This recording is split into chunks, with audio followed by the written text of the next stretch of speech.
Hey guys, it's TheFrXion here, or Tank12, having to call me, I don't really care.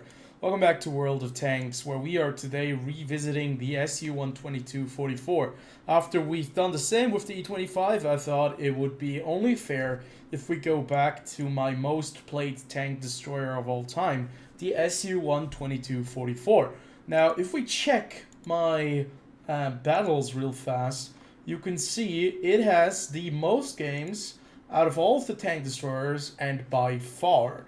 The next tank destroyer you see in this list is the Scorpion G, and that is down at 277 games, while the SU-122-44 is at a whopping 653 games. Oh, excuse me, it's actually the E4, not the Scorpion G.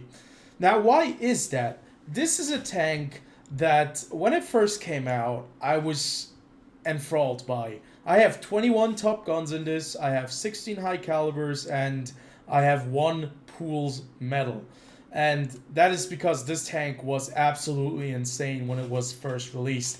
My best game, I destroyed 11 tanks and I got 5,586 damage with it. So yeah, there are a lot of expectations for me with this vehicle. And I'm currently trying to free mark this bad boy, but it hasn't been all smooth sailing for, well, a little bit. Since this tank turned into an HD model, I think it feels a bit more sluggish and it feels, well, less, it just feels less, worse. I'm not sure how I'm supposed to be formulating that, putting it into words, but I have the feeling that the tank performs worse than it did back then. So, since I started trying to free mark this vehicle, I've really gone all the way with equipment.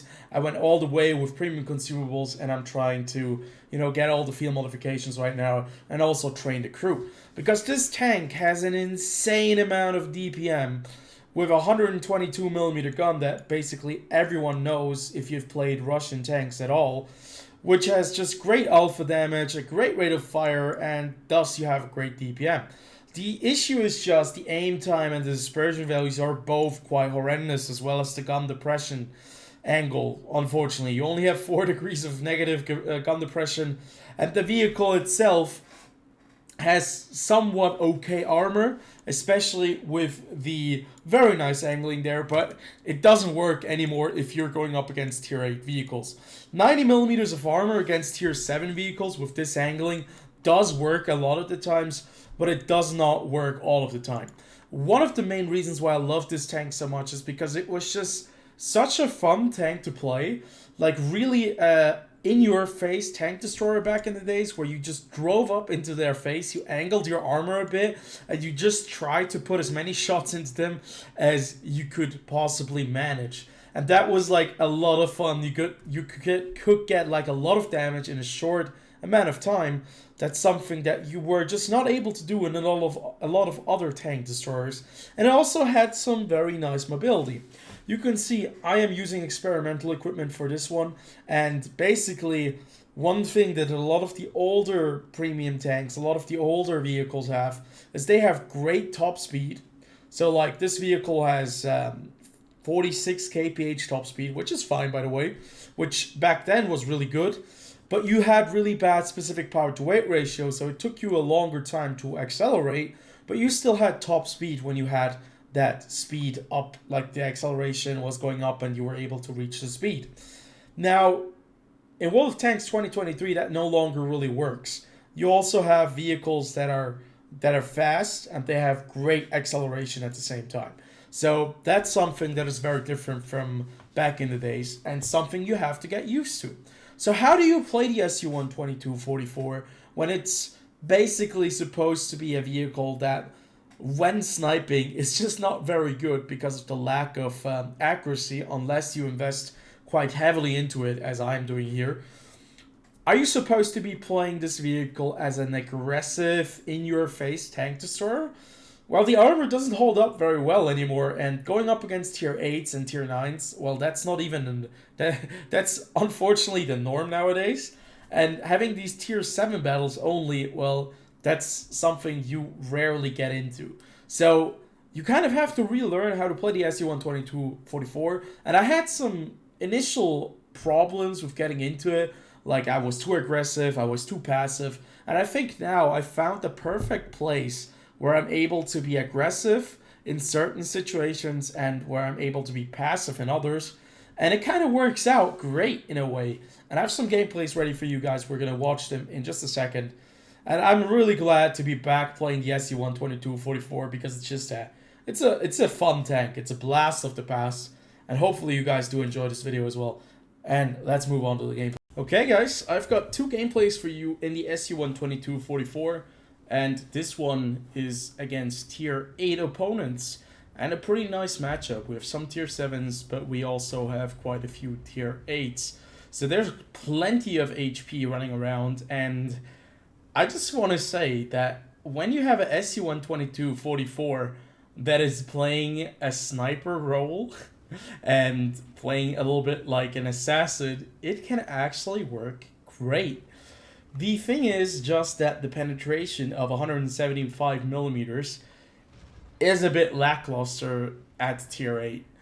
Most of these vehicles we can barely touch. We can't really touch a BZ-176 from the front, the Renegade either, or the Skoda. Well, the Skoda T56 probably is going to be the easiest one to penetrate out of the three. But if you have some soft targets, like the Burasque, maybe the T69, you can easily work with your AP rounds and do some serious damage. So you can see we're playing on Muravanka and we're not going to be too aggressive at the beginning of the match. It's a slow-paced start, but it does develop into a very aggressive kind of push with a little bit of flanking action as well. You can see a majority of our team and the enemy team is trying to fight for domination in the forest, and it's a pretty even fight. There are 2 artillery pieces on both sides, so you know, 1 or 2 lucky hits here and there, you can do quite a bit of damage, and you can also get quite a bit of assistance damage. The issue is just always, you know, that there are people hiding behind the first line, and they're just going to be shooting whatever's trying to push into a flanking position. So you want to stay hidden as long as possible in a scenario like this. You can see I'm playing in the second line. I do have enough pushes in front of me as long as I don't fire, as long as I don't go inside of a transparent bush, I will not have a problem with getting spotted in this scenario. But what is really weird is actually there is some kind of glitch because the Skoda T56, which we'll see in a second again, actually doesn't have any outlines in the texture. So it's a bit weird because right here you can see that the VK, I can see that half of the tank is hidden behind like the Skoda, but if I do try to aim at the Skoda, I do not really see the outline in the correct way. So I don't know if there's a hill in front of it or not. It's like the old school world of tanks. So right there I'm trying to aim at a T-71, but sadly this tank is just not very good at sniping. Doesn't help that you only have 800 meters per second shell velocity, but I think you can make do with it. You can work with it if you have a little bit of patience. If that doesn't work, you can always go back to 1000 meters per second shell velocity and 217 millimeters of penetration, which is the old school IS-6 penetration on the gun, because this is basically the IS-6 gun, but the IS-6 did get some buffs in like a couple of years ago. What is really funny here is that we actually hit the T-71 CMCD. I'm kind of scared of getting nailed completely by the enemy team here, but looks like nobody is really fighting in the forest, at least at like F7 except for the Scorpion.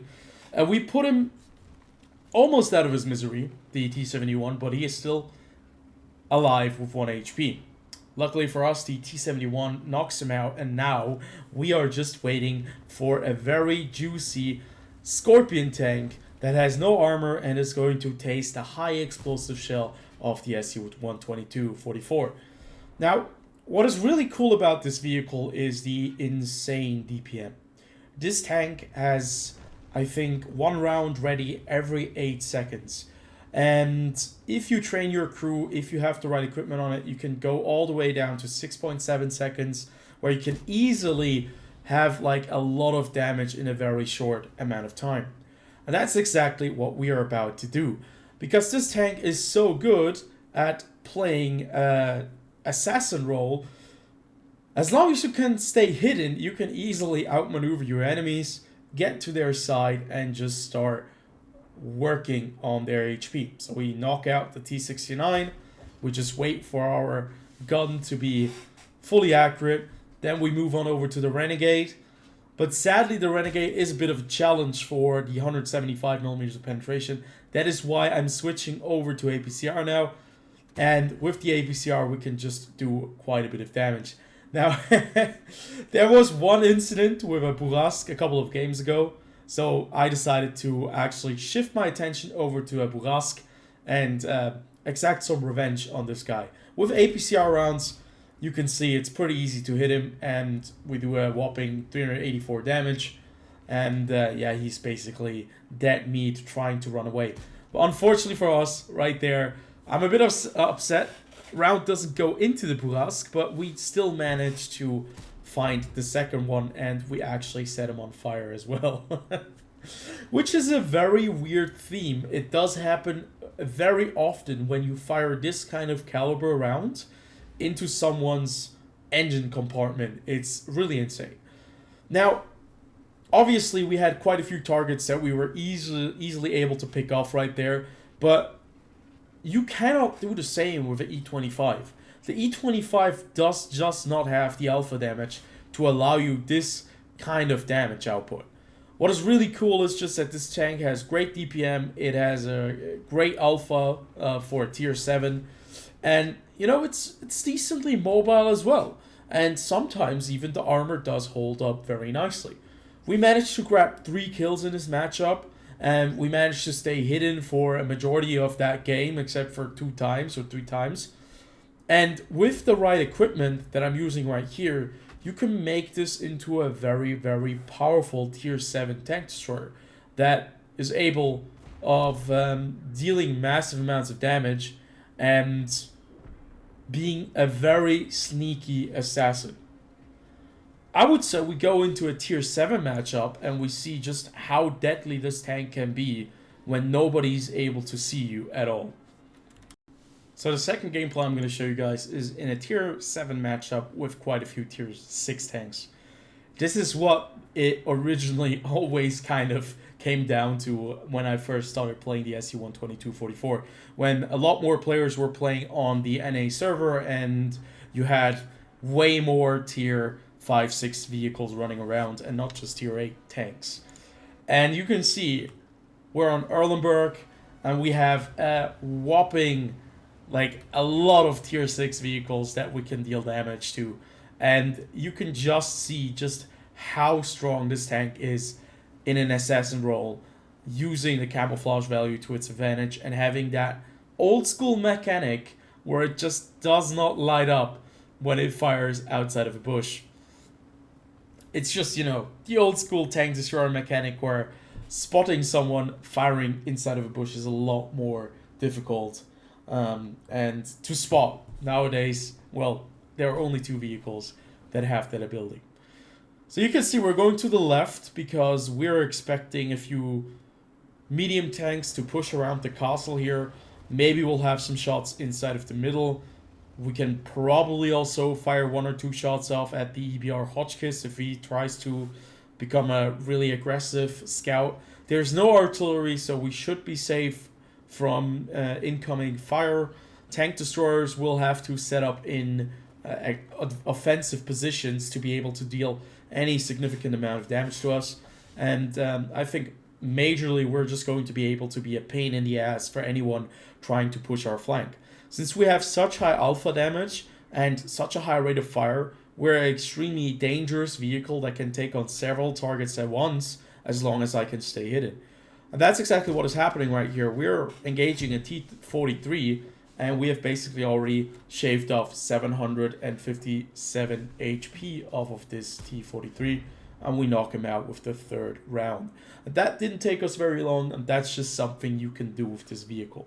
You can do it as well with the ISU 130 or the ISU 122, excuse me. It's the ISU 122, but it's just not as fast as this vehicle. And look at this shot. I have no idea how that shot just hit the T29 because it kind of went all the way up and it dipped below, but there is a window there, so yeah, either way, I must be cheating.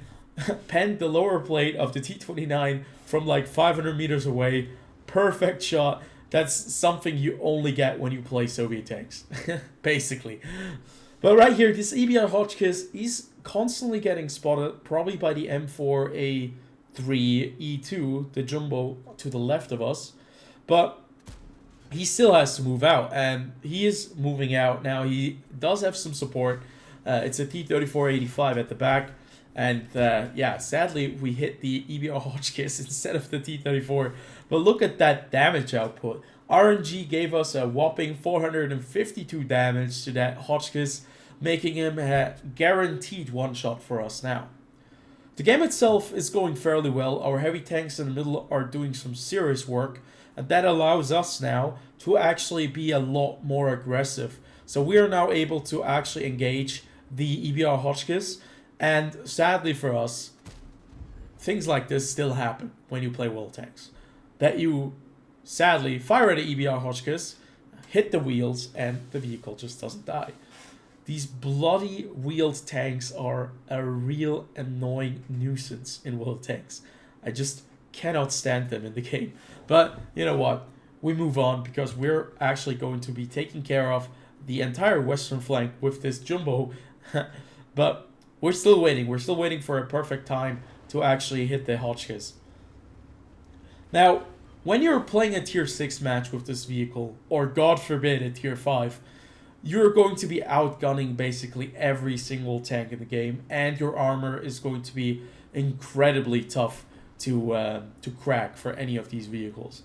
That's just something that you kind of have to get used to when you're playing lower tiers. This tank was incredibly unfair when it came out first. And I still think it's really, really good. It's not like it lost any of its power. It's just sometimes it gets into tier 8 matches and the vehicle does not fare very well if it has to go up against tier 8 vehicles. Sadly, right there, we do not finish him off with an AP shell, but we do ram kill him, so that's still pretty nice. And now it's all about rushing in there and doing as much damage as we can before the round ends. And that's where the turbo comes in very handy when you're playing this vehicle and you're using the turbo. Now, generally speaking, I think the SU-122-44 has not gotten worse in any way, shape, or form. I just think that a lot of the tanks at tier 8 have gotten worse and more powerful, which kind of, in the end, means that whenever you meet tier 8 vehicles and even tier 9 tanks, this vehicle is going to be woefully unprepared because the armor, even a camouflage, the high rate of fire is not going to help you if you're unable to penetrate your targets. Now, luckily, a lot of tier 9 vehicles do not have a lot of armor. A lot of tier 9 vehicles only have like a couple of millimeters of armor and are fairly lightweight, medium tanks, light tanks. But whenever you have to kind of shoot tank destroyers or heavy tanks, you're going to have a hard time. But, you know, you're not supposed to be fighting tier 9 vehicles. You're supposed to be fighting tier 7 tanks and tier 6 vehicles, maybe even tier 8. And I think this vehicle is still fairly capable of fighting tier 8 tanks. Because as you can see right here, tier 7s are no issue. Tier 6 obviously are no issue either. But having the ability to fight tier 8s and still come out on top when you have the camouflage advantage, when you have the assassin kind of advantage, this tank can be really, really fun and very, very powerful. Is that always going to be the case? Probably not. This tank will have quite a few bad games, especially when you're going up against tier 8 vehicles and you cannot stay hidden. This tank is not going to fare very well when you get spotted. It might be fast, but it takes a while for you to reach the top speed. But I still think that the SU-122-44 is a very good tank at tier 7, a very fun tank in the game, Especially if you like tank destroyers, this is like a vehicle that you cannot go wrong with, especially if you do enjoy Soviet tank destroyers. That rounds up my revisited, and I think it's quite a nice little story to see that the vehicle is still competitive and it's still a lot of fun to play. I did not expect that, and I'm probably going back to free mark this tank in the near future. So I hope you guys like this video. I'll see you guys on the next one. Until then, well, have a good one.